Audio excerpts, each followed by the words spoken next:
Howdy, this is Jim Rutt, and this is The Jim Rutt Show.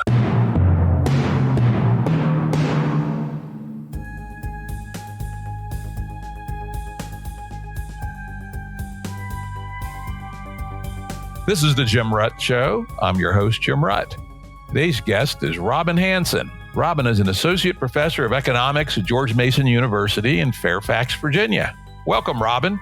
Great to be here. Could you give us just a few words about your economics department at GMU, and particularly how it might be different from other economics departments? Well, I'm a professor of economics here at George Mason, and our department is a little unusual. We're in some sense a weak alliance of contrarians, which has some interesting features, because do contrarians really have an intrinsic alliance is a good question. We tend to be less focused on high method and more on a range of interesting questions. And so we also tend to be more publicly engaged and having blogs and books that are widely read and that sort of thing. Well, that sounds real good. And certainly, you and I have known each other at least a little bit for a few years, and your range of interests is quite astounding. Back when I was looking at your research interests, I was going, oh my goodness, how are we going to cook this down to 90 minutes? I usually have to apologize for that, which I kind of still should. Although there's this recent book out called Range by David Epstein, which is celebrating those of us who have excessively wide interests and backgrounds. Frankly, it fits me to a T. I have never done the same job for more than 18 months in my whole life, right? I'm a radical changer of focuses. And that says a lot more about someone like you or me than it does by a 20-year-old. I think that's probably right. Anyway, let's hop in. Last night, my wife and I watched on Black Mirror the episode Rachel, Jack, and Ashley 2. You recently tweeted about that, and I think you mentioned that they'd actually chatted with you a little bit about it, and you weren't entirely happy with the result. I've had no contact with Black Mirror people at all. So as far as I know, I have no indication they are aware of me at all or any of my writings on the subject. Okay. So I have this book called The Age of M, which is a serious attempt to analyze what happens when you do brain emulations. And about a third of the Black Mirror episodes have included brain emulations, which I think is, saying that the concept is potent and interesting. But when they use brain emulations in their stories, they don't do it at all in a realistic way. That is, brain emulations would radically change most everything. It would be this enormous disruption of society on the scale of, say, the Industrial Revolution or even the Farming Revolution. But they usually have an emulation there just for one little thing. That is, the world is mostly familiar, except one thing is different because there's an M. And that's just doesn't make much sense. So in that particular episode, there's a singer, and in order to get more fans engaged with her, they make a brain emulation of her that they sell to her fans. And you as a fan can talk to an emulation of the singer and chat with it. And it can help you, do your hair and your clothing and, be friends. Which, if emulations were possible, isn't a crazy thing to do. It's just crazy to have a world where that's the only thing they do. Because basically M's could replace everybody on all the jobs. Once M's are cheap enough to do that, well, they're cheap enough to do everything. Yep. I read The Age of M when it came out and was quite taken with it. And when you agreed to be a guest, I went back and reviewed it. Went through at a high speed, but reminded myself of a number of interesting things. And I must say, as someone who's known a number of futurists and have read a number of futurist scenarios, it is probably the richest, most integrated futurist scenario I've ever seen. And as Robin indicated, his assumptions at the broadest level is that we developed this technology to upload humans and turn them into robots, essentially. And it very quickly becomes the basis of our whole civilization. Maybe you could speak relatively briefly about the various things that are big that are happening that you see after this. Sure. Now, I like to say that it's like science fiction, except there's no plot and there's no characters and it all makes sense. A lot of people have told me over the years, a lot of technology people especially, that while it's possible to envision future technologies, it's just not possible to see their social consequences. And if you read a fair number of futurists, you might tend to agree with that because futurists often seem to have pretty vague and insubstantial forecasts. So I wanted to show in this book that you really could say a lot about a concrete scenario if you worked it out carefully. This scenario is where you can scan an individual human brain and make a computer model of that and run that on a computer. And that model has the same input-output behavior. That is, it acts the same in the same situation. You could hook it up with artificial eyes, ears, hands, and mouth, and then it could talk back to you. You could do jobs, etc. So once you have emulations and they're cheap, then they are cheaper than human workers, and they can do pretty much anything a human can do because they are emulations of humans. And so, first of all the humans lose their jobs and the M's take the jobs, but a lot more things happen. So the M's can be made in factories as fast as you can crank them out, which is very different from the human population. So the population of M's can explode, and the population gets so large that it drives down wages to near subsistence levels, which is the level at which human wages have typically been in most of human history. And for most animals in history, that's also the kind of life they live. And so M's have to work most of the time in a very competitive economy. But because the number of M's can grow so fast, the economy can grow much faster. The ability to grow humans is a big limit on the current growth rate of the economy. So I estimate roughly that this new M economy could double roughly every month rather than the doubling every 15 years we have at the moment. These M's, two big features of them is they can make copies of themselves and they can change their speeds.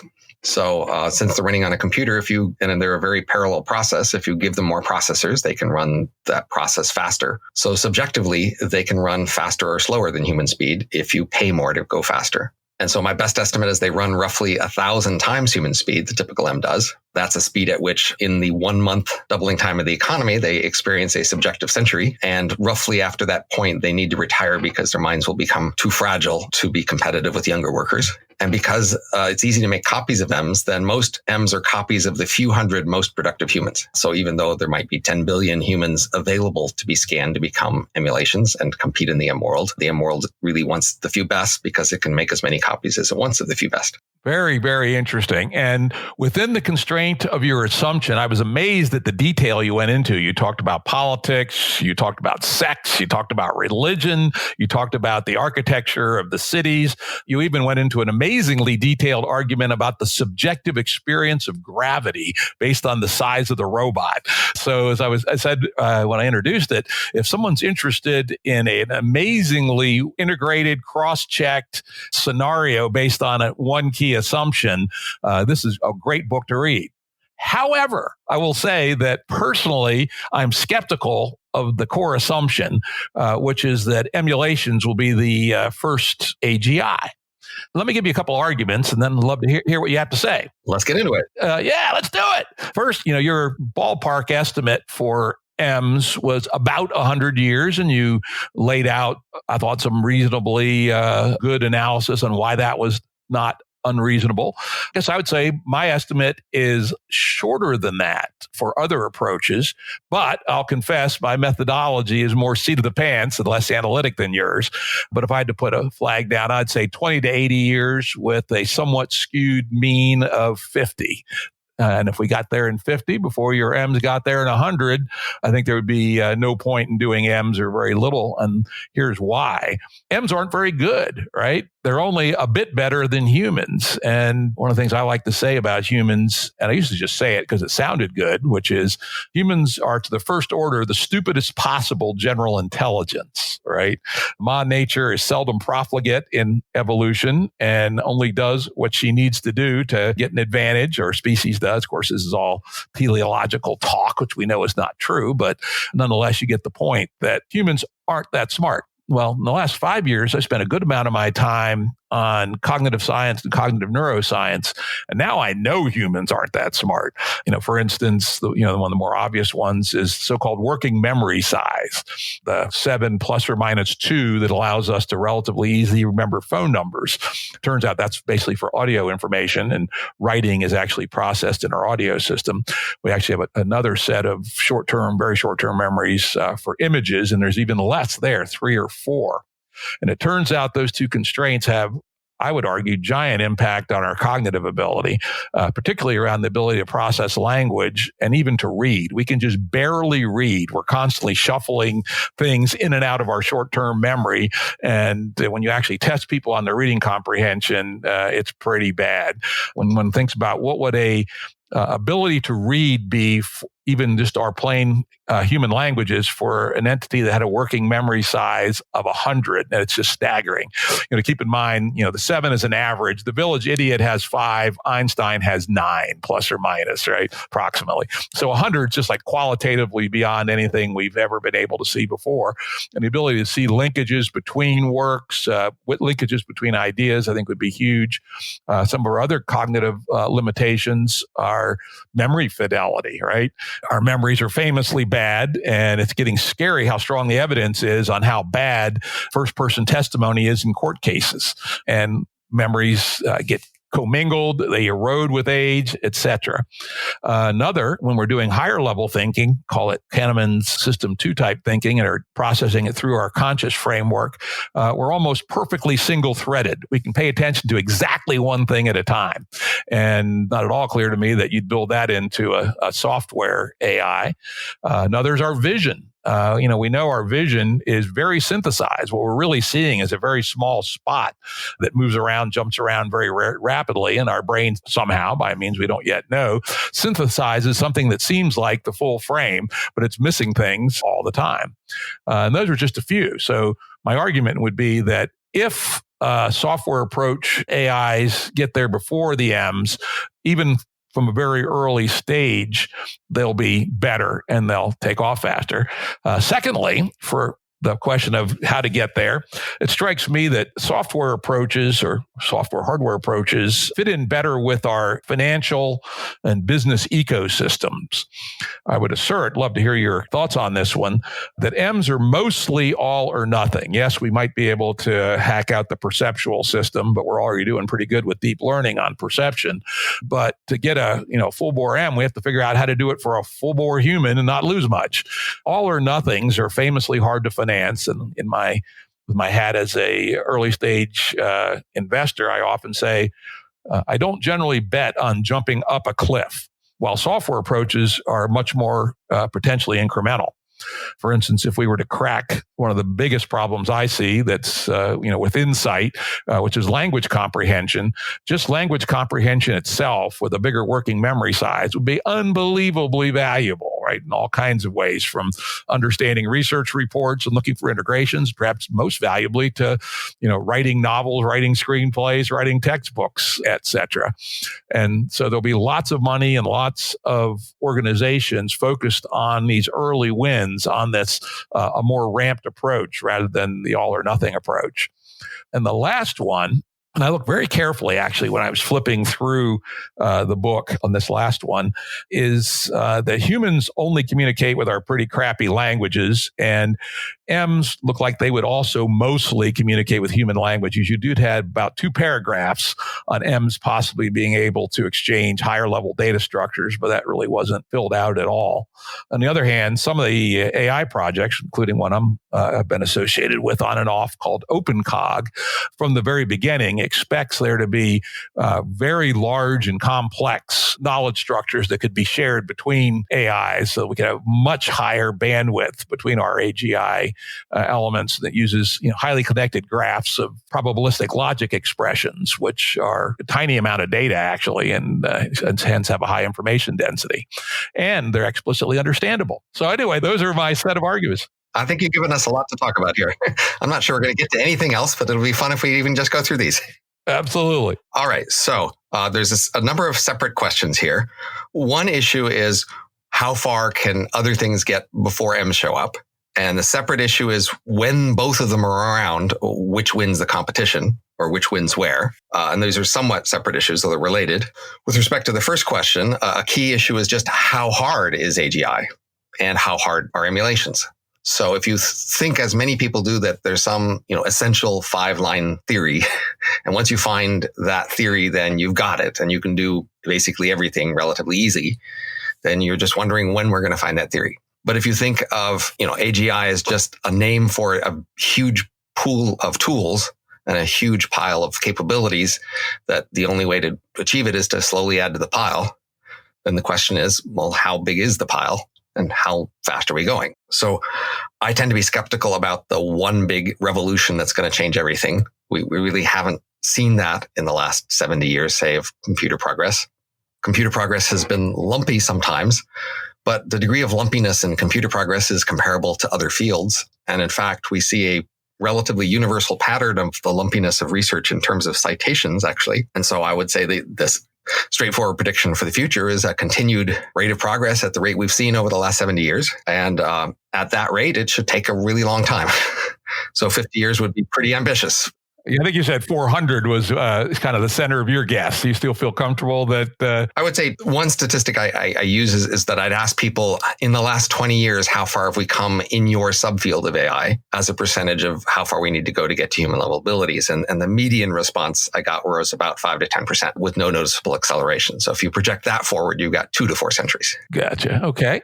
In principle, if EMS took longer than that, then that's how far you get. But still, the question is, I agree that EMS are all or nothing and therefore less likely to produce a burst of investment to try to produce it. Of course, AGI really isn't going to produce a burst of investment to produce AGI. It's mostly going to be investment along the path of particular products and services that'll be useful well before AGI. And similarly for M, most of the work is going to be on the technology that will eventually lead to EMS, but not because it will lead to EMS. It'll be for other purposes. Although it's worth noting that many people, especially in science fiction, focus on the benefit of EMS as immortality. And the benefit of EMS from that point of view as a product is you could become an emulation and then you'd be immortal. I think that's actually an interesting argument, which one I probably haven't considered enough. And we know humans are vain, and we also know how much of human history has been driven by, in my view, false promises of immortality in the afterlife.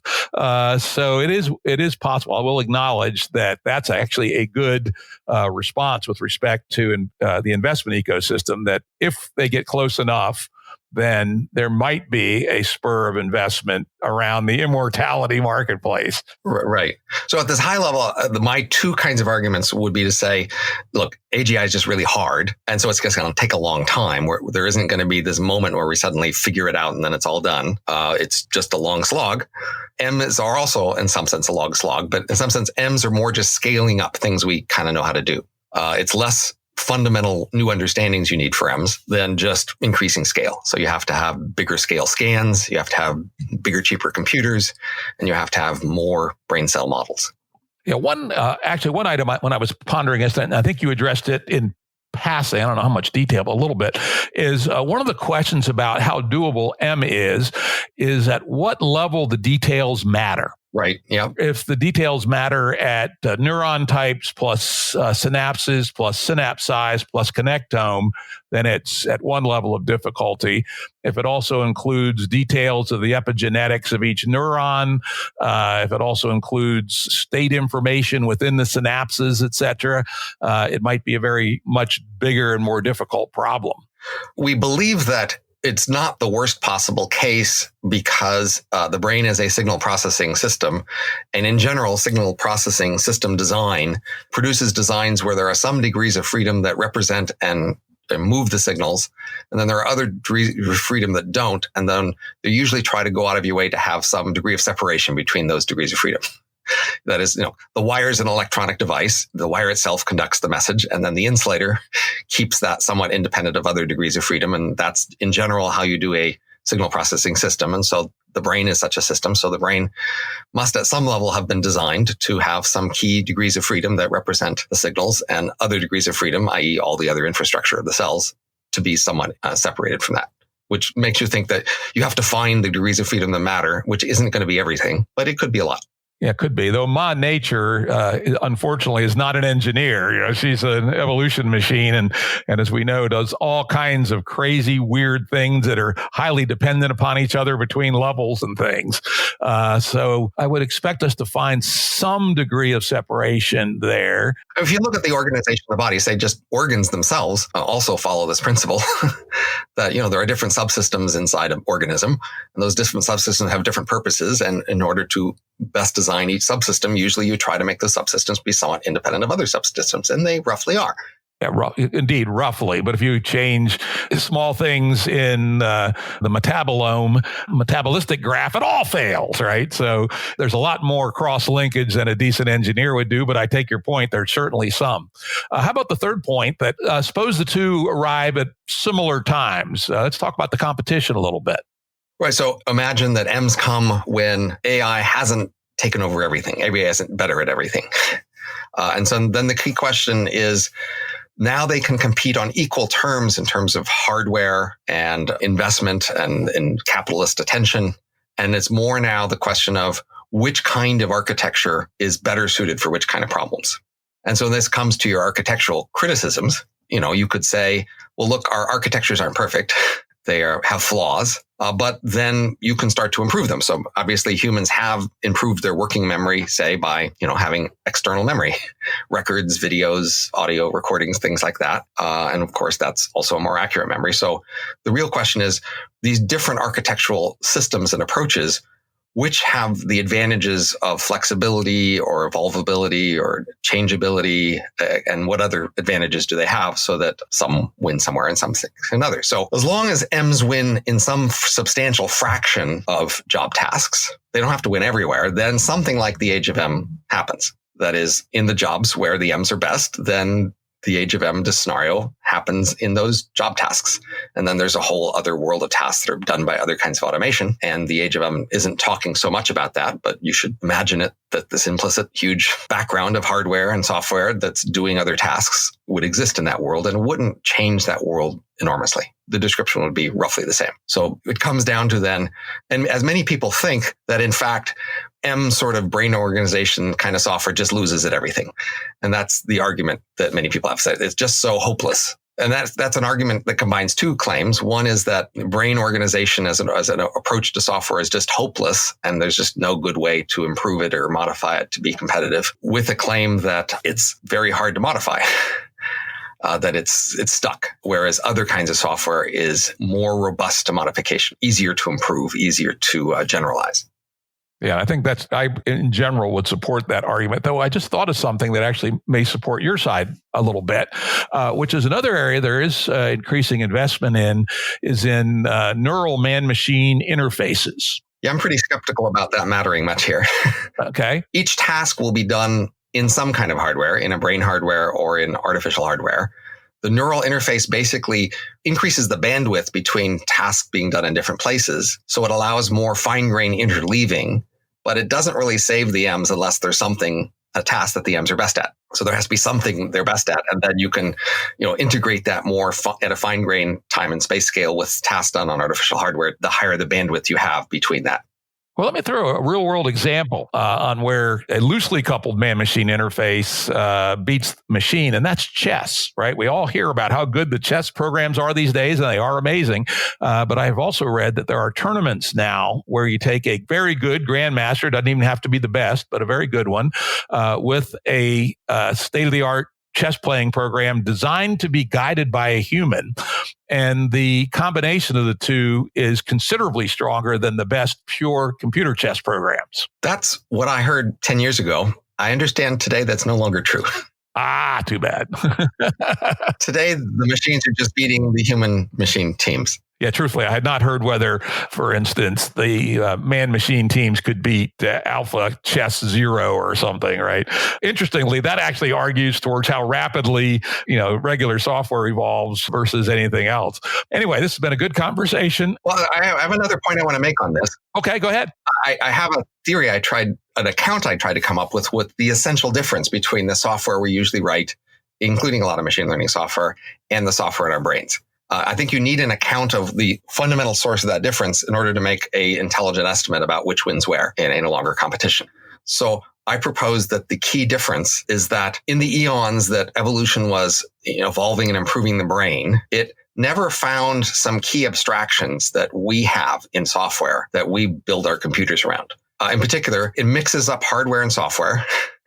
It mixes up processing and memory. It mixes up addresses and content. It mixes learning and doing. All these things that we usually in software go out of our way to separate, to distinguish. The brain doesn't. It seems to basically mix them all up. So in its search for improvements, it was searching for variations that were constrained to mix these things up. And that first distinction between hardware and software is perhaps the most important. So today, when you sit down in front of a computer to write software, you have limited processing, but you have unlimited memory, basically. And that means that you can start with a blank screen and start to write a new piece of code, and then only connect this new piece of code to the old code you have when you see an advantage from that. But you're usually slow to do that and cautious about that, because you know the more you connect to old stuff, the harder it will be to change and update. That's the standard issue of modularity. So we use modularity as an enormous power to write software. And we also do this in machine learning because we have so much extra memory that's cheap and easy. But the brain couldn't do that. That's the key point.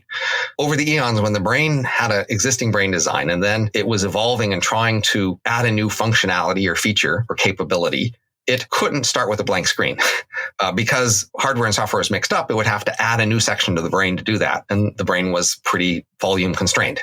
And so it would either have to delete some old section in order to add a new section, or it would find a way to reorganize old things to allow the new thing to fit in more easily.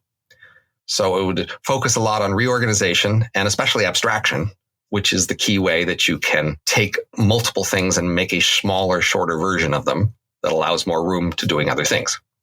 So the key idea here is that relative to software we're familiar with, the brain is this marvel of integration and abstraction, but it isn't very modular. That's obvious when you look at the wiring diagram. And the software we write is much more modular. Therefore, we don't pay as much of attention there to organization, reorganization, and abstraction, because it's not worth the bother when we can so easily just start with a new blank screen. But that because we have the standard habit in software rots faster than brain software. And this is the overwhelming observation of software in the real world, is that even though we had decades of people writing software to do so many things, typically a software system rots with time. It becomes harder to modify, harder to usefully change, harder to understand. And eventually people just toss it and they start with a new blank screen and make whole new systems at enormous expense.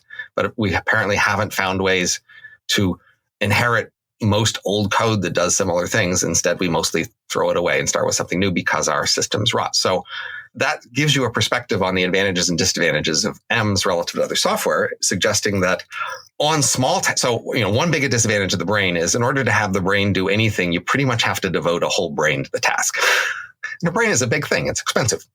And so most of the advantages we've gotten from software over the last 70 years are mainly to do small things with much less software and hardware than the whole brain, which is an enormous savings. And we should expect that to continue. So for tasks that can be done by a small piece of hardware and a small piece of software, that will just not be done by an M or a human like mine. But as you move up the hierarchy of tasks to more general tasks that require wider scope and more things to be integrated, in our experience, we actually find it hard. That's the problem of AGI generality. We find it quite hard to make systems that are general and broad and that can integrate a wide range of things well and still be modifiable and easily updated. And that's usually the limitation. And that's where human mind seems to excel. Human minds seem to have this marvel of integration where they can pay attention to a wide range of things and integrate them well and not rot. And so that suggests this future where there's, like in a company, an abstraction hierarchy of control, and there's people at the top who have very wide scope and attention, who look at, long-term things, and people at the bottom who look at very small scope and very short-term local considerations.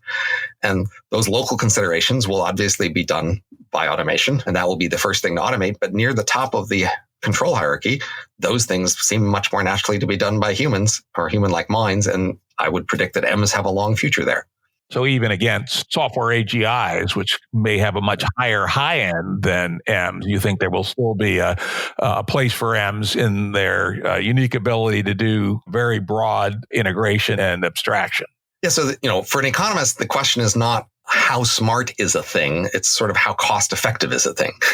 Right. So, in some sense, if you put 100 people together, they're smarter than one person.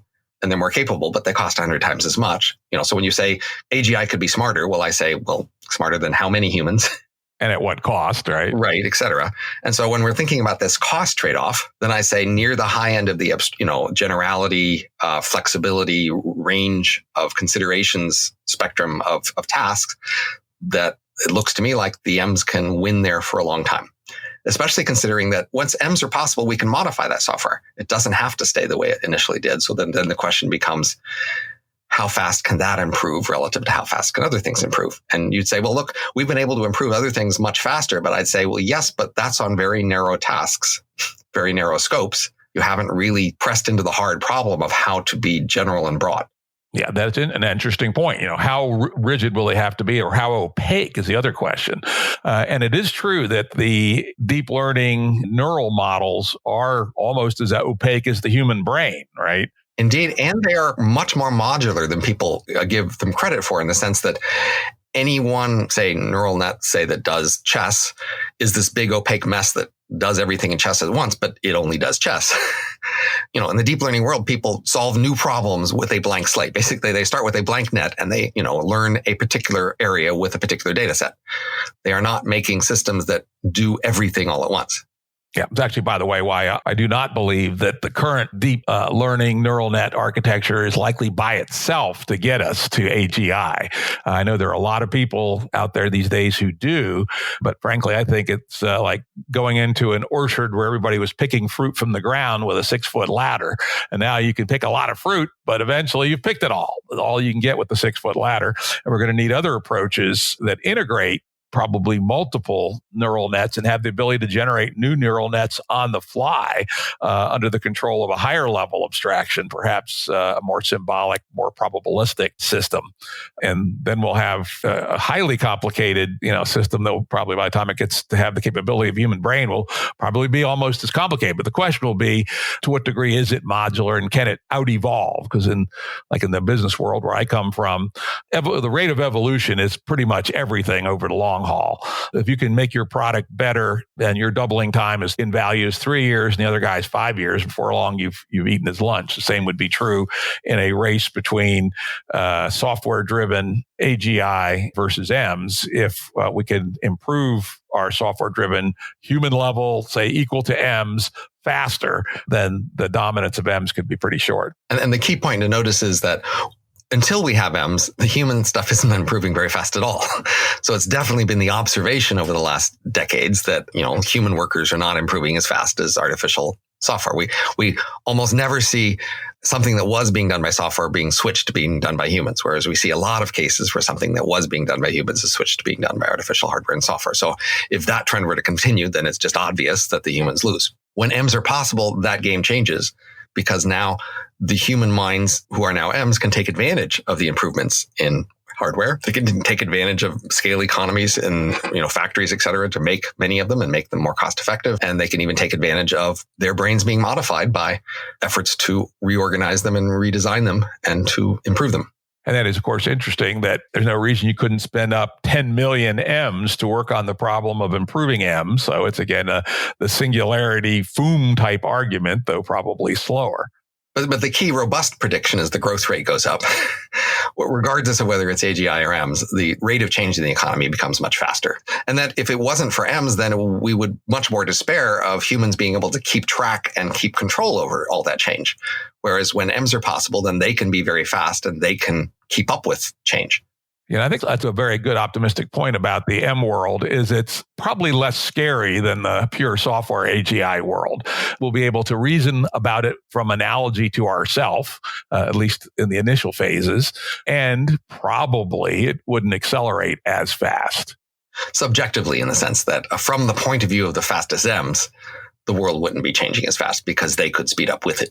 Yes. Well, and also from the human perspective, not as fast as if indeed fast takeoff AGI is real, which, again, another long point to argue, and I'm unclear on my view on that even. But there are certainly, as you know, scenarios where software AGIs reflect upon themselves, and, the 1.1 human AGI becomes 1.4 human, becomes 2 human, becomes 9 human, becomes 1 million human in, 6 hours. I actually spent several years arguing that point with my ex-co-blogger, Eliad Yudkowsky. And so I feel somewhat confident in saying the key assumption behind that is some level of simplicity in the essential innovations that would be possible. That is, at some level, there are some simple ideas that when you find them, they give you these big improvements and maybe let you find other simple ideas that basically there is these big lumps of innovation to be found. So to the extent that innovation typically isn't that lumpy, then I'm much more skeptical about that. Because the past, we've seen a distribution of lumpiness, but most innovation has been relatively small lumps, a few big ones. And because of that, we've seen relatively steady progress. And I think that allows us to predict those kinds of rates of progress forward. I love the quality of your analysis. It's just so deep. And again, I recommend The Age of M to anybody who wants to see a beautifully constructed scenario about something quite far into the future that, if you accept the one premise, makes a lot of sense. Now, many people are scared by it. I mean, and in some sense, rightly so. That is, if you thought of the history of, say, from animals to foraging humans to farming humans to industrial humans, each of those transitions was enormous. And each of those transitions to somebody before the transition should have been scary if they had understood the basics of it, because a lot would change in their world. And some things would be lost. Some things they value were lost in each of those transitions. And so you should expect the same thing of the next transition. Enormous change in most aspects of society. And therefore, some key things you treasure will be lost. And that's not crazy. That's completely reasonable. But then that's pretty much what you should expect in the long run future. If you say, I like the world I'm in and I don't want any more big changes, you've got a really big problem in front of you, because so far we've had big changes, and how are you going to prevent them? And that accelerating rate. I mean, that's been the trend since, the modern age started in 1625 on February 16th at 11 p.m., right? It's been accelerating ever since, and at a pretty high rate. Actually, I would say we have seen acceleration over time, but in lumps. So within each of these eras, say the animal era, the foraging era, the farming era, the industrial era, change has been relatively steady. It has not been accelerating overall. So even say over the last century, I would say change has not been accelerating over the last century if you look at overall rates of change. But of course, change today versus 1,000 years ago is much higher because of the Industrial Revolution. And then during the farming era, from say 5,000 BC until a few hundred years ago, change was relatively steady at a much lower rate. But it was faster than 100,000 years ago because the foraging era was even slower. So I'd say roughly we see steady rates of change until we see a small number of these very big increases in the rates of change. And AI or M's could very well be the sort of thing that triggers a big burst in the rate of change. Oh, that's interesting. Let's divert here a little bit and talk about the idea that rates of change are not accelerating, because I would say the common pop view is that they are. Not to say that that is correct. And I suppose I'd also want to know what's your metric, and are we talking first derivatives or second derivatives that are or velocities that are stationary? So the key point, obviously, is that our society is enormous. There's lots of different parts. And at any one time, some parts are changing faster than others. So it's always possible to look and find parts that are changing very rapidly. But are they representative? And so our best way to look at overall society, averaging over all the different kinds of change, is economic measures, because they basically average out how much more can you get of what you want. So economic growth basically is the ability of us all to get more of what we want. And when growth happens, it's because we can do more. And that's averaged over all the different things we want. And so some things we want improve much faster and other things slower. And the way we average those is how important is each one from the point of view of getting what we want.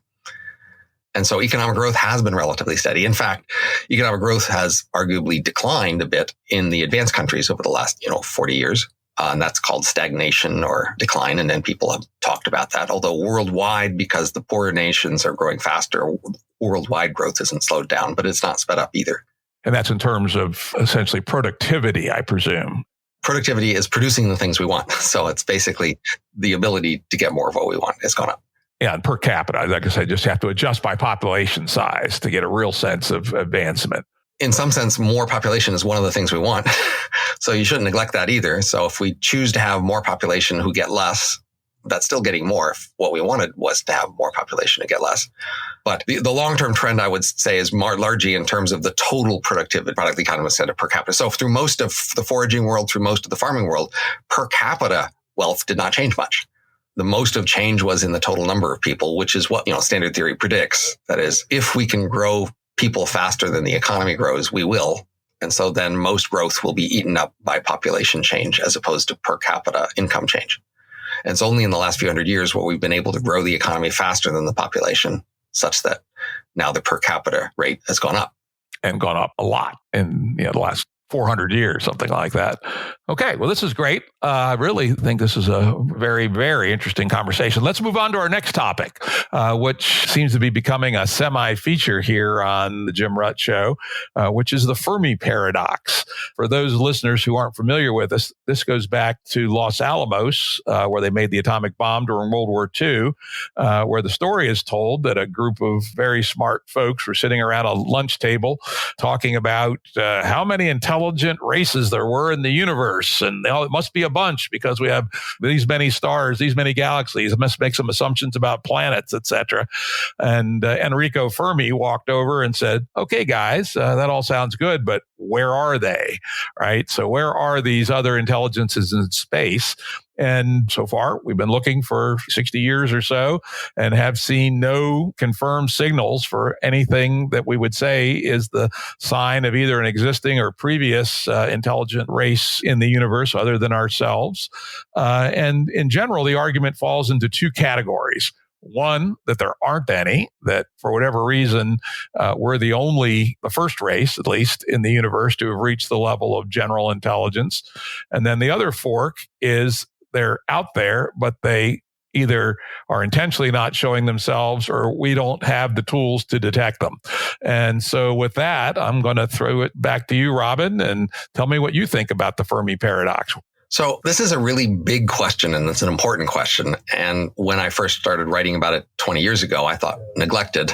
And in many areas, what I'd often do is take the data we have and try to be a little more careful theoretically to ask, what does this data predict? Or what are the implications of this data? What can we infer from this data? And so on this cosmic scale, the key data point is we don't see anything out there that isn't dead. Everything we've ever seen anywhere except on Earth is dead. And so the question is how to explain that. And so now we have to confront that to some sort of theories. And one of the theories we have to compare that to is our own theory of our own origin. So we're not dead. Where did we come from? And so we have a set of stories that try to explain where we came from.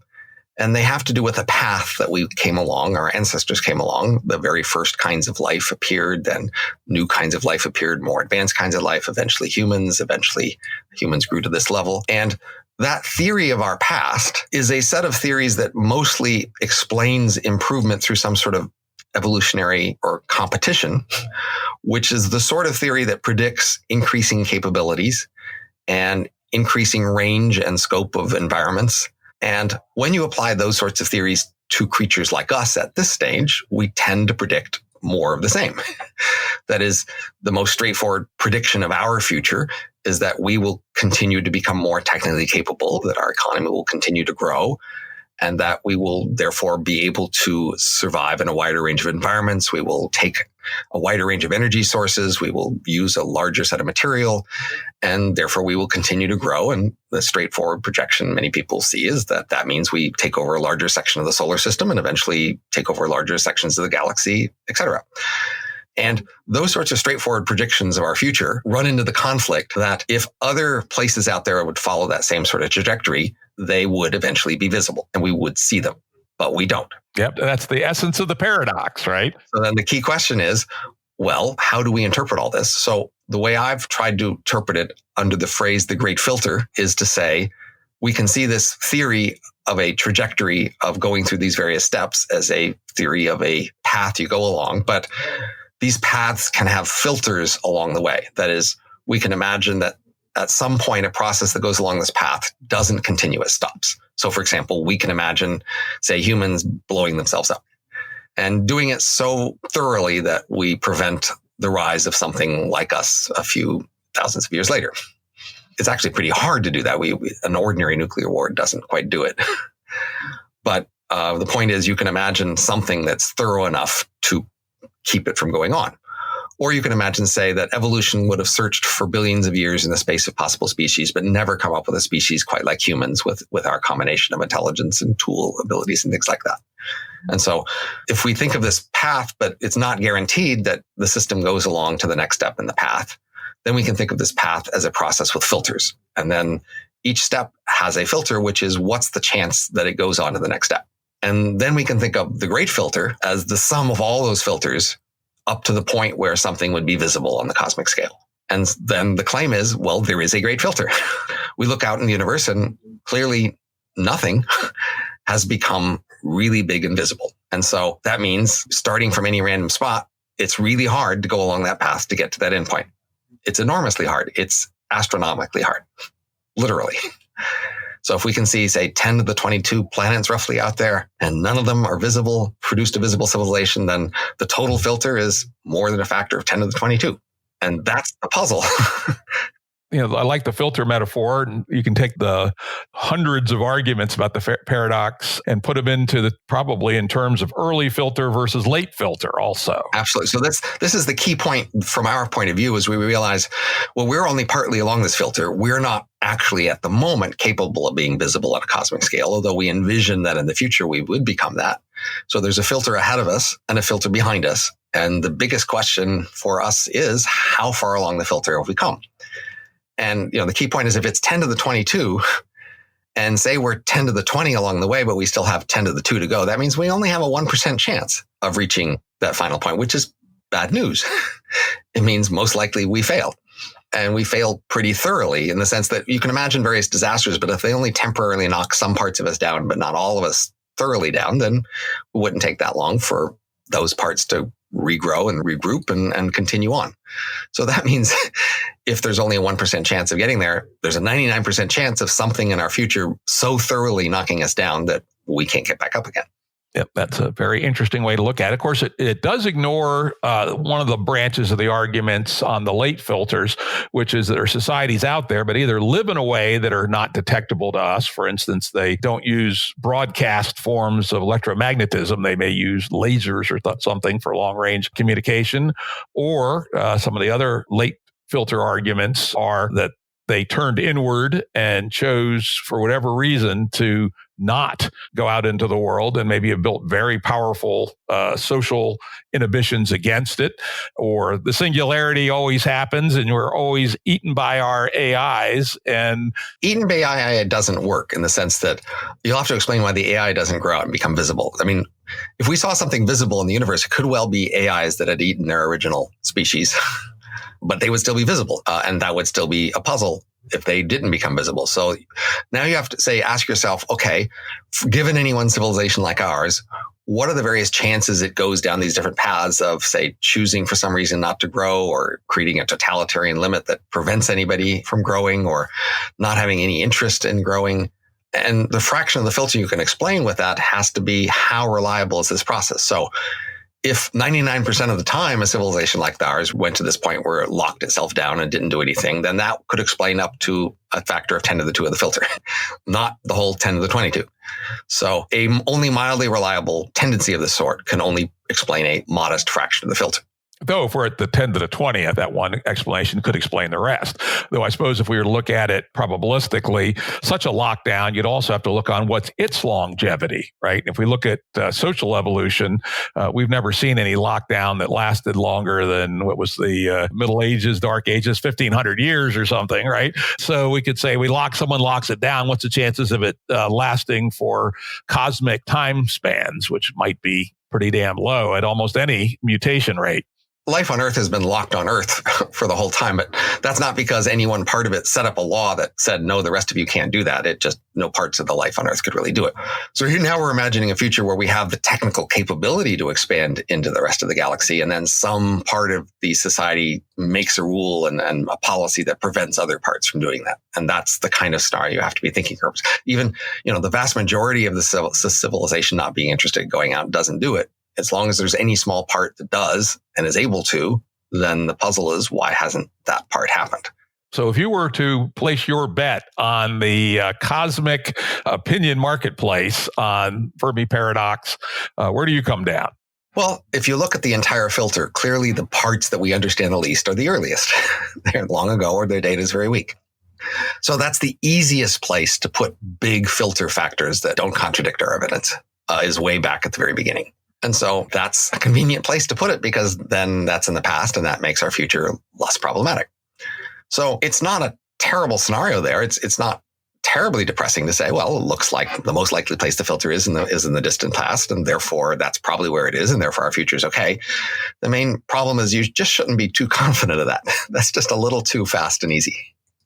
You should worry that, but part of the filter might be in the future, and that any small fraction of the filter in the future is a big problem for your descendants and our civilization. So you should still worry about it and try to do what you can to prevent it, even if perhaps the most likely scenario is that it's all in the past, in the very distant past.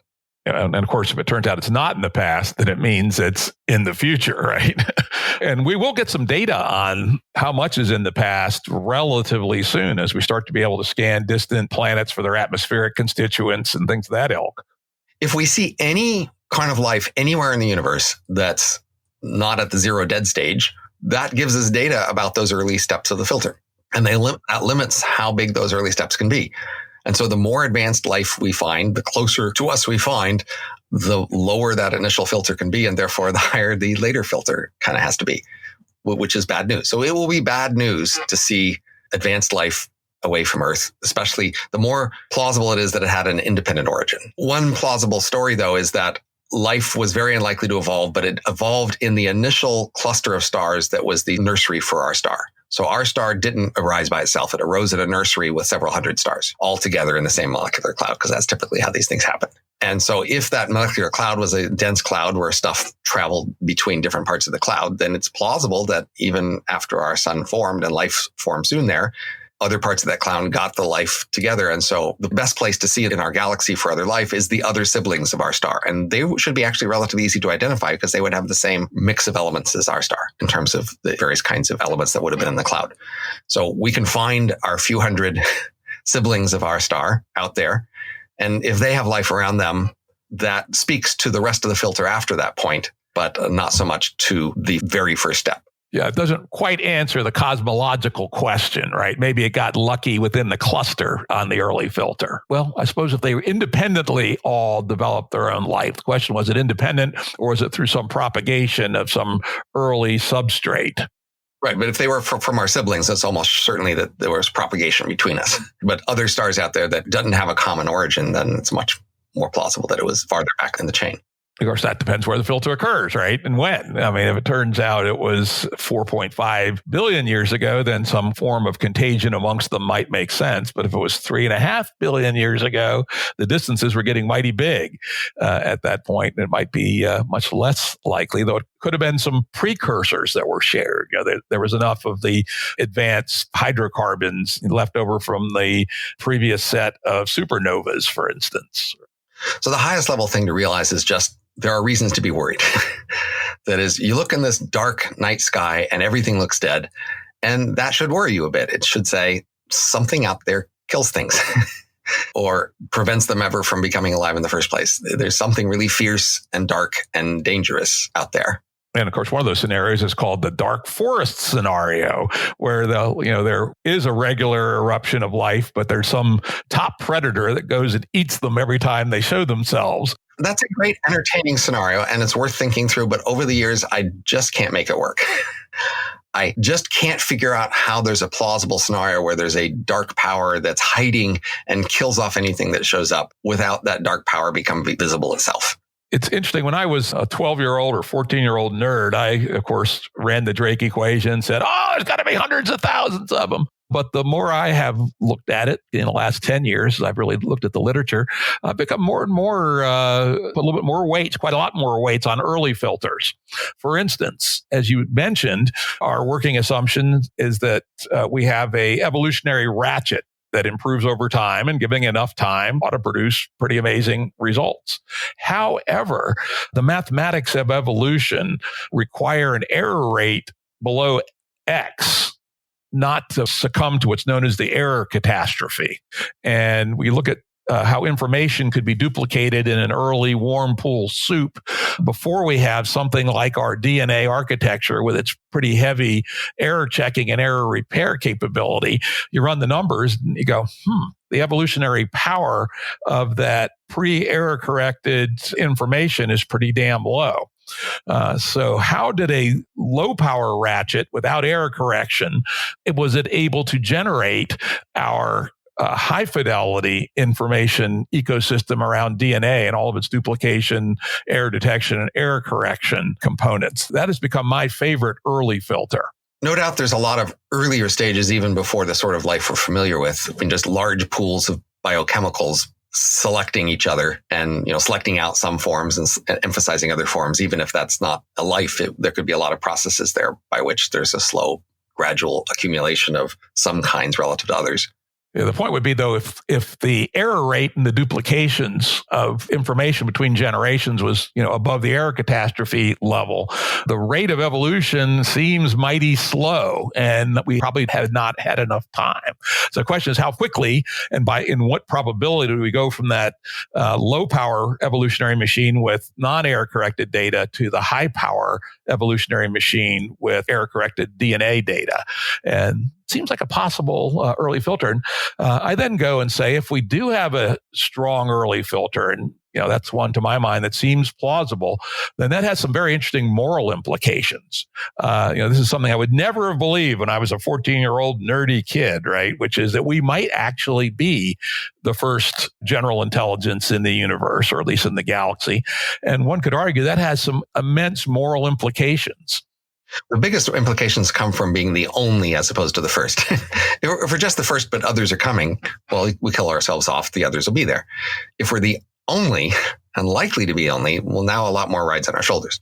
And I would say that until we know, if we think we're the only, 13.x billion years have gone by. And if we're the only at that point, it's not a bad place to start as a betting proposition that we'll be the only, at least for some reasonably very long period of time. And so we have a huge moral obligation to preserve this amazing thing, life in the universe. And maybe we can state the mission of humanity is to bring the universe to life, at least until we have some evidence that there is other advanced life in the universe, or life in the universe. And then we get the hard question of, okay, how exactly can we do that? How exactly can we ensure this big growth? Some people's first reaction is, well, we need to make new independent variations, like a colony on Mars or something. Although it's probably a lot easier to make independent colonies deep under the Earth's surface than putting them on Mars. And so maybe we should be making a lot more independent colonies under the Earth's surface. But they aren't that independent in the sense that if there's a war or something, we know where they are, then they'll kind of be recruited into the war. And so there's a sense in which, as long as we're part of this big integrated society, we are all one big variation that'll have to continue, because we can all find all the parts of us. And then the question is, well, if we're all one thing, should we try to go faster or slower? So some people say if we go too fast, we're going to run into these problems, and we're better off to slow down so we can research and understand these problems better. And another point of view is that there's just problems that show up at somewhat independent rates, and the faster we can run past all these obstacles, the better off we'll be. And these are hard questions. Yep. And of course, there's another possibility for spreading life to the universe is not to spread intelligent life, but to essentially do a human-engineered panspermia. Create a massive payload of viruses, bacteria, precursor chemicals, et cetera, and dispatch them to stars that, based on analysis of the atmosphere of the planets, look like maybe reasonable precursors, and do that a billion times over the next million years. That might be what we come up to as our moral answer to our duty if it turns out we're the only, and as far as we know, the only for all time. My bet would be that that's worth doing. But as you can see, there's a lot of social inertia or feeling on the other side. That is, they feel like if there's life out there and we send something out that kills it, then this is a murder, that we're destroying the other life out there. But, under the scenario where there's murder, it's a pretty optimistic scenario, i.e. there's a bunch of things out there to kill, i.e. there's lots of life. The more pessimistic scenario is that there's almost nothing there. So there's very few things you could kill, which means then you'd be basically ensuring more variation, which would be good. I guess it's somewhat related to the METI dispute, where some people want to send signals to aliens in the hope that those aliens could come help us and be nice. And other people go, well, wait a minute. What if they're not nice? Yeah, exactly. Where do you think on that one? Where's your position on METI?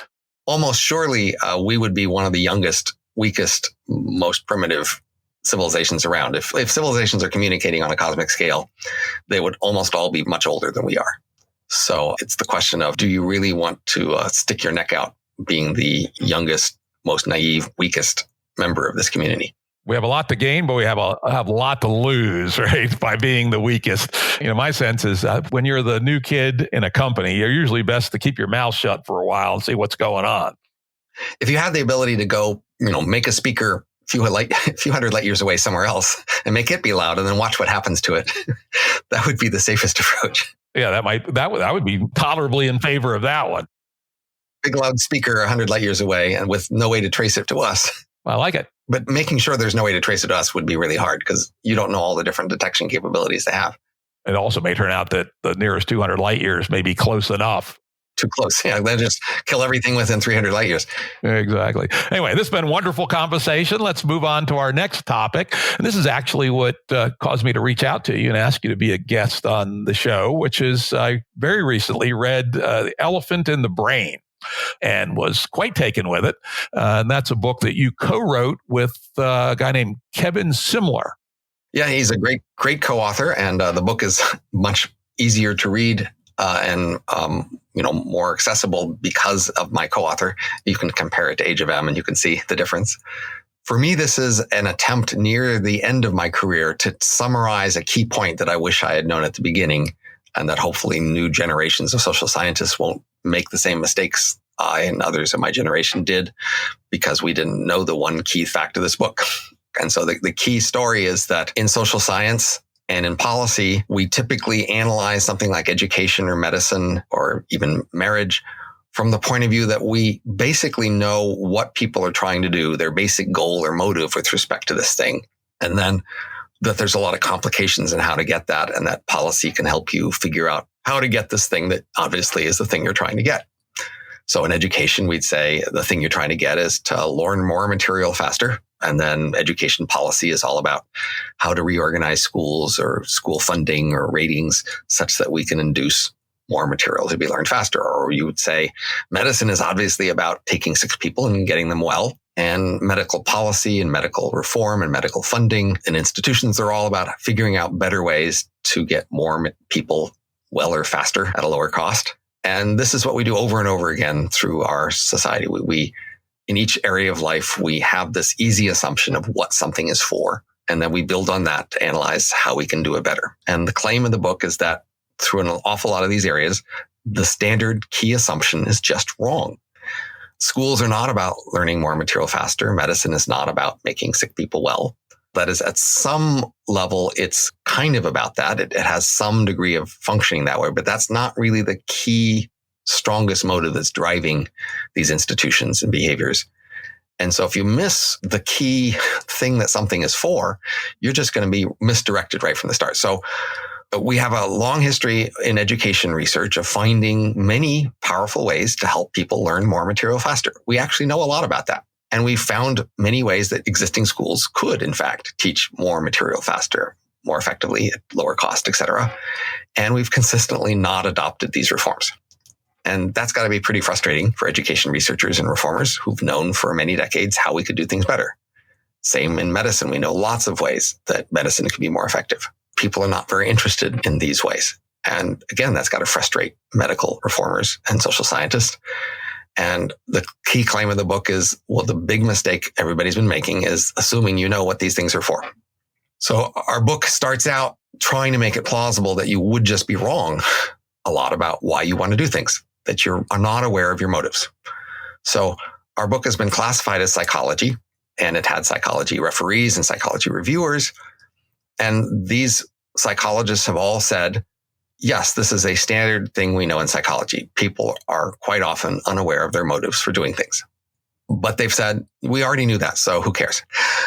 But in all of these other policy areas like education and medicine, et cetera, these people don't know this. And so our book is addressed to them, trying to say, you've been missing the point. This thing these psychologists all know hasn't transferred into your social science and policy worlds. And you aren't appreciating that, in fact, you're making mistaken assumptions about the key driving motives in these areas. So we want our book to be read by social science and policy world. But unfortunately, because it's been classified as psychology, they don't see that it's something they need to read or respond to. Yeah, I did notice that actually most of the piece parts from which you built the theory were things other people had discovered. And I think you actually said that in the introduction, that you had gone through a large amount of research and found things that were known. But I found new was that you integrated it to show that this is a very consistent pattern. And you also teased out at least some quite good arguments, I thought, for why it actually makes sense for humans' brains to have evolved themselves this ways. And a lot of it comes around things like arms races. One of the ones I liked a lot was the social brain hypothesis, or that, what actually drove the rapid mega growth of the human brain was the ability to be Machiavellian within our own small groups. Or as Trivers put it, we deceive ourselves the better to deceive others, right?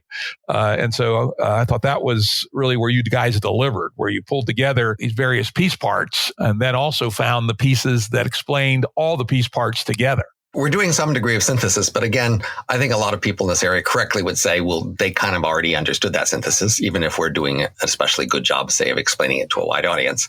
What's new, I would say, is that we are trying to tell people in these other policy areas that they have neglected this key insight. And so there is this basic problem in our academic intellectual world that we assume that once something is known by the experts in that area, it's known by everybody and included by everybody in their analysis. And that's just not true. There are a great many things that are known in one subfield that are completely neglected in lots of other areas where it's relevant. Yeah, that's clearly been true. I happen to have done a little dive into the move from educational psychology to education departments at universities, and it's like 50-year lag. It's pretty amazing. Our thing may also suffer a lag because there's also lags for things people don't want to hear. So in the history of innovation and intellectual progress, things that people want to hear, or at least that don't conflict with something they want to believe, are easier to assimilate and spread.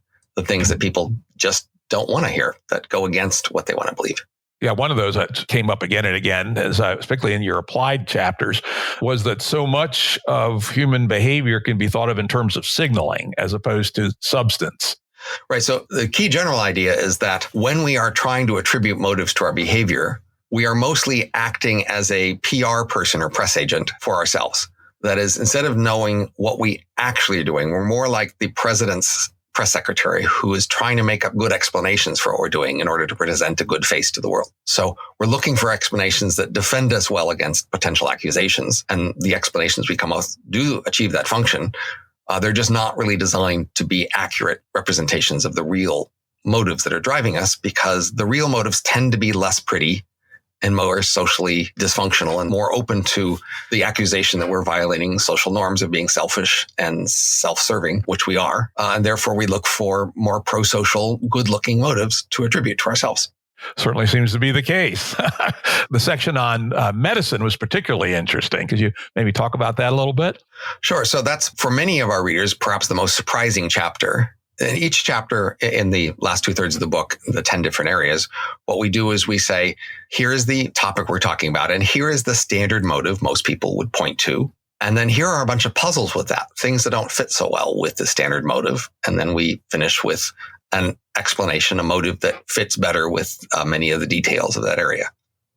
So as we said before, the usual story about medicine is that, hey, you can get sick, but there's these experts out there who could help get you well. These experts are expensive and they are hard to judge who's good, but hey, we need a system to help you get their expertise to help you get well. And this basic story is the story we usually tell. And it doesn't fit that well with a number of actual details of this area.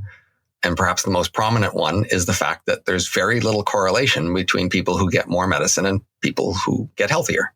We have not only geographic variation, where we look at some regions or hospital areas and see the ones that spend more on medicine are not healthier, even after we control for some other things. We also have a number of randomized experiments where people were randomly given more access to medicine, such as through a cheaper price, and they weren't healthier.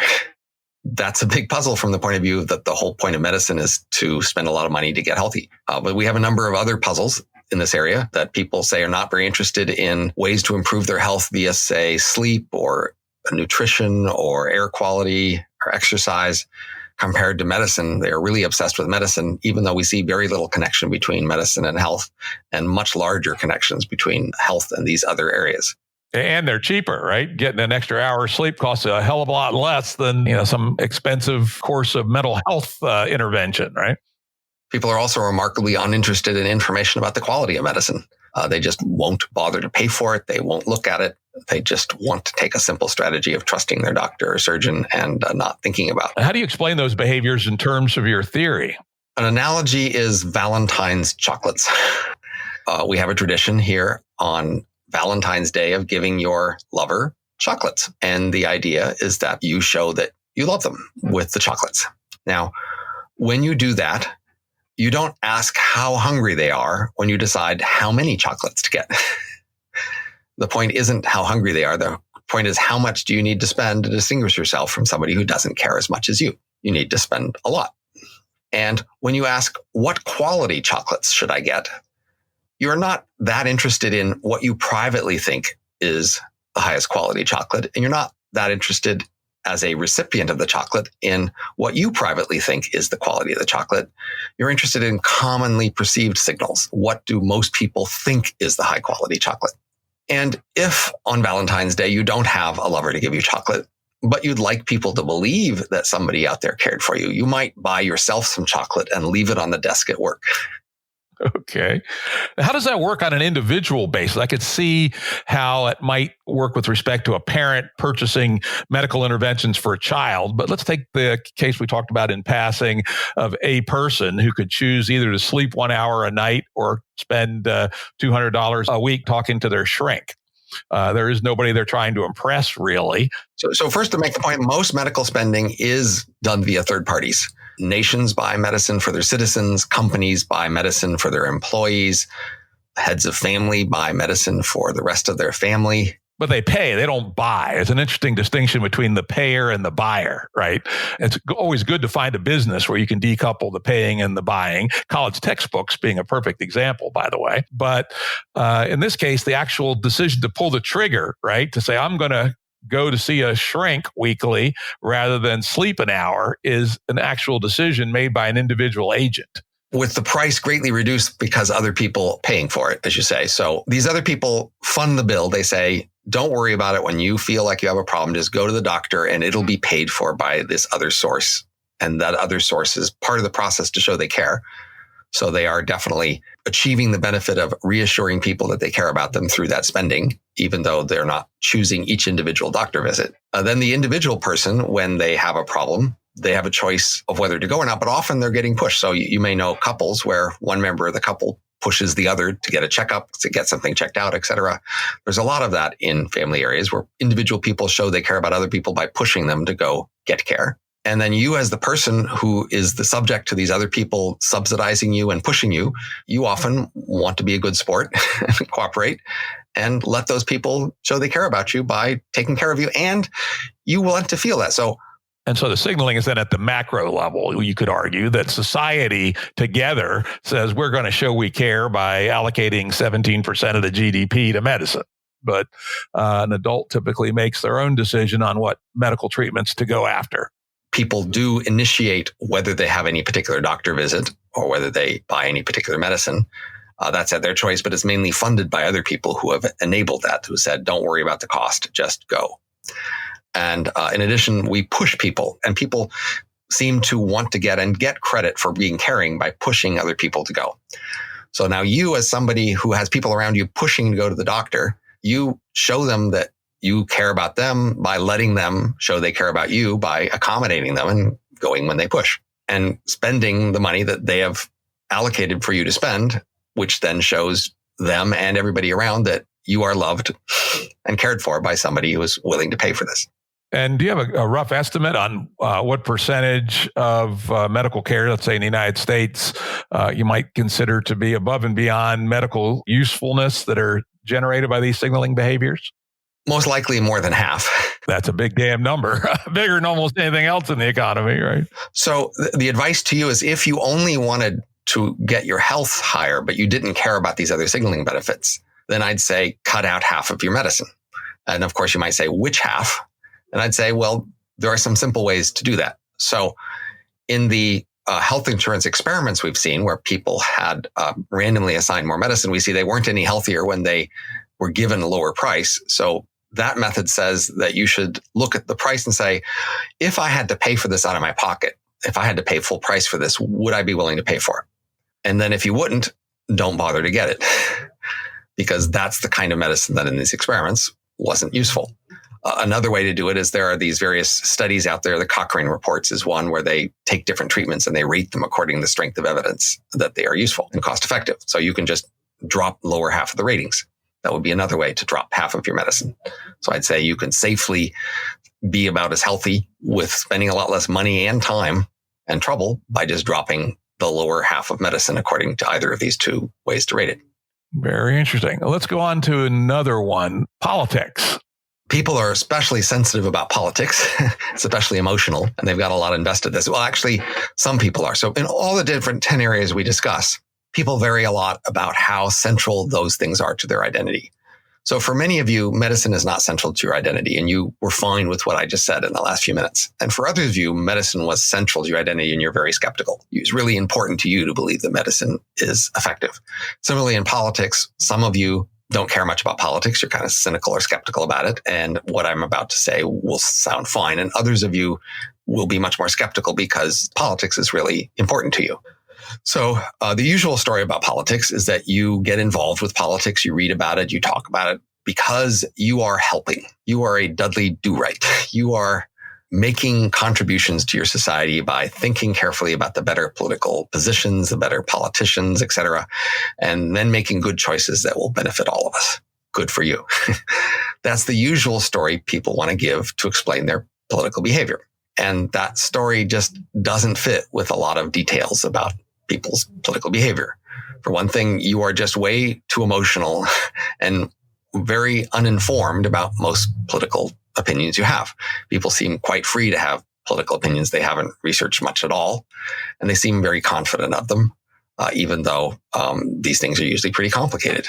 And there's a number of other puzzles that just don't fit with the usual story. So if, for example, you really cared about producing good political outcomes, you would want, say, to pick politicians who were good operatives, who knew how to work the machine behind the scenes.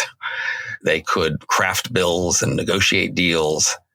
And you'd want somebody who was good at all of that. And you wouldn't care so much about what public positions they took. And you wouldn't necessarily want them to take extreme positions that would limit their ability to make deals. You'd want them to be good at making deals. But in fact, people seem to care mostly about the positions politicians take, and they don't care much about whether they're good at actually making things happen. They want politicians who share their positions. And of course, politicians are happy to supply that, but it calls into question the idea that what you really want to do is produce more effective policy. And there's a number of other puzzles we go into. We'd say the better explanation here is that what you want to do is show your support for your political allies. There's your team, and you want to say, yay, us team, and I'm with you. And most of what people do actually does a pretty good job of that. People are very effective at that. And that's, in some sense, much more plausible about something you would actually care about, in the sense that the people around you do look at you and interpret you in terms of a political lens. They ask, whose side are you on and are you loyal? And that affects whether they want to relate to you. So people seem to care a lot about whether their spouses and lovers share their political views, about whether people at school do, whether people on the job do. This matters a lot to people, and it's a strong selection effect on people, whether they, have the political views that the people around them like. So that's all very plausible. But of course, it means that our political system isn't designed or necessarily doing a very good job of producing good policies. It's allowing a lot of people to take sides and to show loyalty to their sides. Now, this is an area I've done a little bit of thinking in, and I would say call my perspective a more institutional one, and that the behaviors you see, in fact, in my own writings on this, I just refer to the two teams as Team Red and Team Blue to make them seem as much like football teams as anything else, because that's certainly how the behaviors come about. My argument, though, is that isn't necessarily driven by human nature or culture, but rather by the institutional design of our political system. In the case of the United States, we have one of the strongest set of constitutional and traditional settings to produce a two-team dynamic. We have a single-member election districts with first past the post, usually plurality wins. And then we also have a congressional system where control is by one party, typically in one house, which argues strongly for very strong coalitions or very strong parties to win a majority so that they can control the House of Congress. And I look at that, and I've looked at another institutional design, which I think could address that and produce a very different result, which is liquid democracy, also known as delegative democracy, where there aren't any teams. Essentially, each voter allocates their vote to people who represent them. And in my version of liquid democracy, that vote is divided up into something like 25 issue areas like defense and economy, healthcare, education. And so let's say I'm Mary voter, and I give my education vote to my sister, who's a teacher, and to my uncle, who's a retired lieutenant for defense, a retired lieutenant colonel in the Air Force, et cetera. And I've taken my vote and pushed it to people who probably are more knowledgeable than I am in the domain.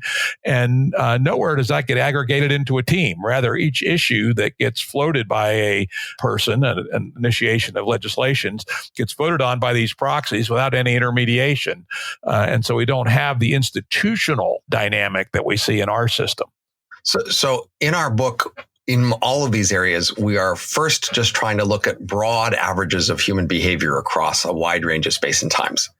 So, for example, in medicine, there are some different things about the United States versus the rest of the world, but we're not focused on that. We're not trying to explain why is the United States different. We're trying to say why is medicine everywhere at all times has certain common characteristics. So I'd say the same about politics. We're mainly trying to look at the common features of politics across a wide range of contexts. And for example, in your church, in your firm, in your family, there is politics. We talk about office politics, for example. And these other political arenas have a lot of the similar sorts of features and effects. And so it's less trying to focus on the United States today in the year 2019, or even all democracies. There's going to be variations based on institutions, as you say, and lots of other context. But our first priority is just try to look at the very basic overall patterns. And so we're usually immersed in a variety of context, and our politics varies by context, and we often try to some degree to integrate them, but at a lower cost. So for example, in your firm, there's going to be different factions, and you'll be aligned with some faction. And then in a meeting, you might try to promote your faction in that meeting, and that would be politics. Often the main thing you're trying to do is make sure other people in your faction know that you are still with them and supporting their faction. Now, in many firms, the main division is between, the top and the bottom. And then you might be trying to say, I'm not rebelling against the top. I'm with the top. I'm loyal. And that would be the main thing you were trying to show. It will be less one faction against another than there's the dominant powers, and you're trying to show your submission to them. And so, similarly in your church, there might be factions, or there might be one dominant coalition in your family. But we still have politics in all these contexts, in the sense that we take positions, we express opinions on what would be good policies, who should be in charge. And again, in a lot of these contexts, we seem much more interested in the public appearance of being loyal to some sides than we care about actually making good choices. That makes a lot of sense. Anything else you want to add about the book before we move on to our last topic? Well, the key message of our book for people who want to do institution design or improving the world is to say the problem is a little harder than you might have thought, but there's a better prospect that if you solve this harder problem, you'll actually get some traction. So today, for example, if you try to solve the education problem in the form of how can we get more students to learn more material faster, you'll find that we actually have a lot of solutions and we can identify them, but nobody cares. But if school is really about showing that you are smart and conscientious and conformist and things like that, then you might have a better chance if you found a solution that let people show those things more effectively, then they would be actually interested. Although they're going to want to continue to pretend to want to show that they are learning the material. So because we are hypocritical, because in each of these areas, we have one thing we say we're trying to do and another thing we actually are trying to do, reforms will also have to be hypocritical in that they will have to continue to let us pretend that we are trying to achieve the thing we are pretending to achieve, but actually give us more of the things we really want so that we will actually be interested in adopting them. So that's the different perspective that I'm hoping to pass on to social scientists and policymakers from my lifetime of experience, which is if you reform the question that way, you'll have a better chance of actually producing reforms that people want. Okay, that makes a heck of a lot of sense, actually, though it does bring something pretty close to cynicism into the design of our institutions. The fact that there's a nominal reason, learn something, and then there's a real reason, show that you're smart, right? Right, and it makes a plausible reason why you can't be fully honest about why you are proposing something. And so it means that you can easily, if other people are doing this, you can accuse them of hypocrisy, which is a terrible accusation usually, and people will try to deny it. And they can accuse you of hypocrisy because if this is what you're doing, you actually are being hypocritical in some sense because ordinary people are hypocritical and you're trying to accommodate them.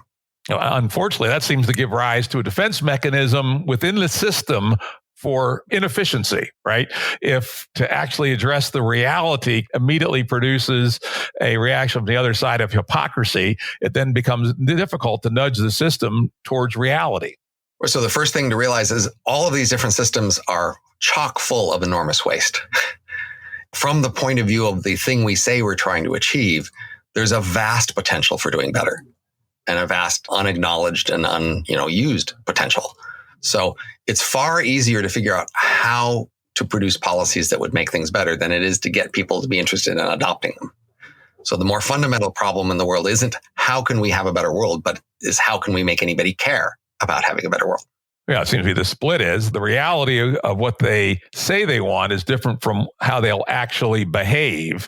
And unfortunately, if you try to move the system towards how they'll actually behave, you're immediately subject to the charge of hypocrisy because you have deviated from the stated social norm. Which is what happens if you admit your actual reason for making those proposals. So, and then you have to have another level of strategy, right? Which is here's the reason, but we have here's the proposal, but here's the reason, which isn't the real reason, right? Right now, most people who are involved in politics and policy and social science know that, in fact, this is what actually typically happens. Most people who are making policy proposals do have hidden agendas and aren't willing to be fully honest about why they're making those proposals. They know that's true about pretty much everybody, and which they know that it's true about the other side. They focus on the other side, and they know that those other people are hypocrites, which all the more emboldens them to be outraged and indignant about the other side. Well, it's always good to know how a system works, but I must say I don't take a tremendous amount of optimism about our current political process away from this knowledge. So, well, but what it means is enormous potential is there for improvement. If the system was really well optimized, it would mean we couldn't do much better. When the system is really broken, it means there's huge potential for improvement. That is true. One of the best jobs I ever took was a really messed up company. People said, why'd you do that? And I said, it's actually a lot easier to fix a messed up company than it is to build a good one. Or to improve a good one. Or to improve a good one. All right. Well, let's move on to our last topic. This has been such a great conversation. And that is an article you put on your blog not too long ago about publishing tax returns. That wasn't just a relatively small thought I had. It wasn't central to my thinking, but I basically said, why not publish tax returns as a way to make it easier to enforce tax law? So if you're worried that people are cheating on their taxes, the more visible the taxes are, then the more other people who, say, saw their neighbor and how much tax they were paying and could look at the items would then be able to check that against what they saw and maybe call bullshit when something didn't look right. So in some sense, there's a trade-off there between privacy, how much you're going to allow each person to keep their taxes private, and our enforcement of tax law. What about other implications? I read that and saw you had a relatively narrow argument, but it immediately got me thinking, what about things like, for instance, how much charity people would do if their tax returns were public? And especially going back to your idea of signaling, right? If our tax returns were public, we might behave in different ways. Sure. Now, it does come to this basic question of to what extent do you see social pressure and social visibility as good? Overall, humans clearly evolved a system by which we have social visibility and social pressure in order to induce better behavior.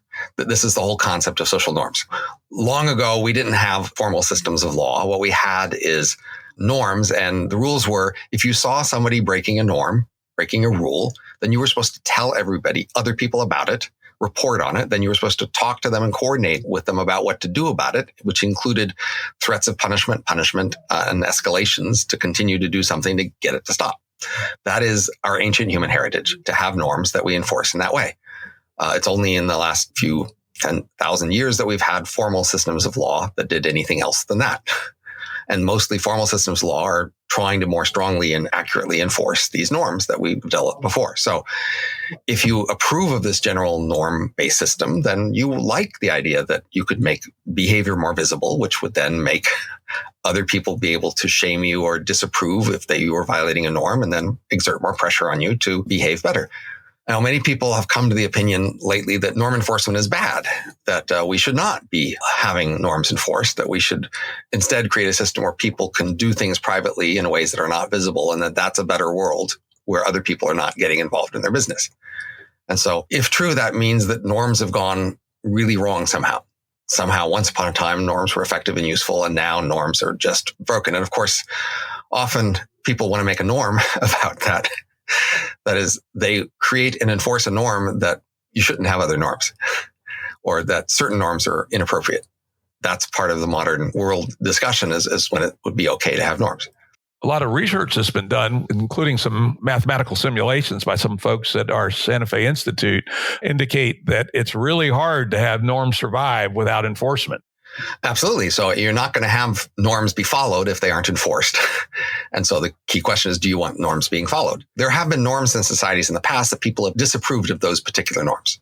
For example, there have been norms against homosexuality, and those norms were enforced. And people today have come to the opinion that those were bad norms and it was bad to enforce them. And then they jump from that to the idea that it would be bad to enforce all norms. It's related to the issue of blackmail, actually, which is a fun topic that I've talked on the blog a couple times in the last year, because arguably blackmail is a way to enforce norms.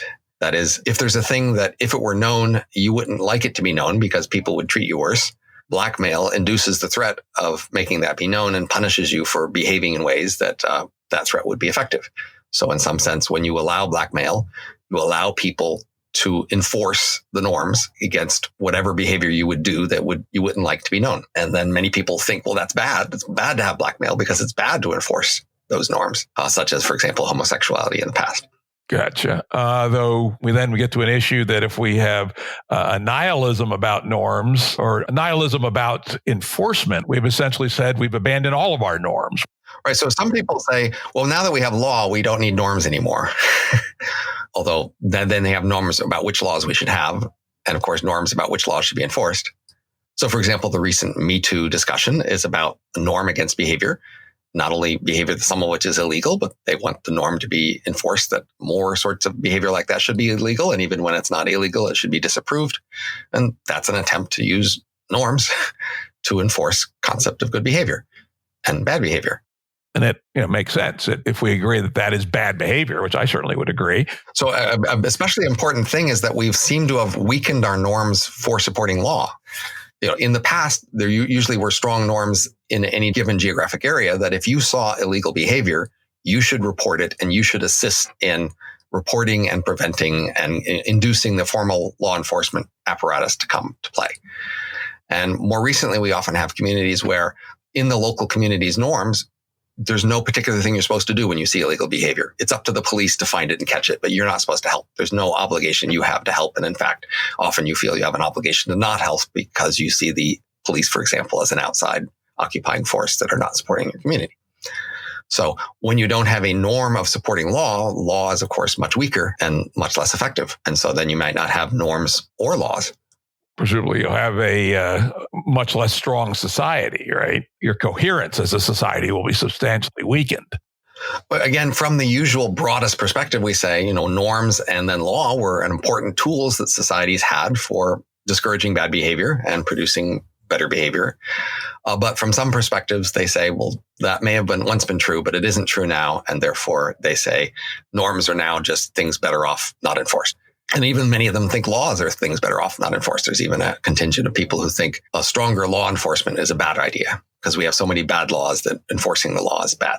And, if that's true, that means we have a pretty desperate, sad situation that we no longer have norms or laws available to us as a way to enforce good behavior because there's a lot of bad behavior that's possible. and that might well grow if it isn't discouraged.